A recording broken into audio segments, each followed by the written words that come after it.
সামনে একটা blow whole, বেশ বড় আকারে ব্লো হোল।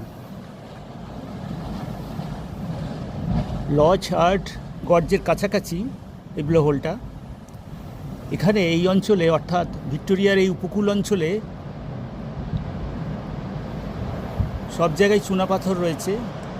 সেই চুনাপাথরের মধ্য দিয়ে অসংখ্য সুড়ঙ্গ রয়েছে। এরকমই একটা সংকীর্ণ সুড়ঙ্গ দিয়ে জল প্রবেশ করছে ক্রমাগত এবং জল পাথরের তলদেশে আঘাত হানছে।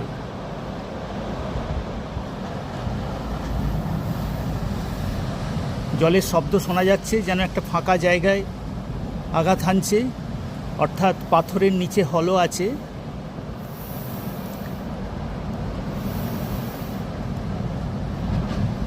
আরও কোনো সুড়ঙ্গ থাকতে পারে আশপাশে। সমুদ্র এখান থেকে প্রায় 150 মিটার দূরে।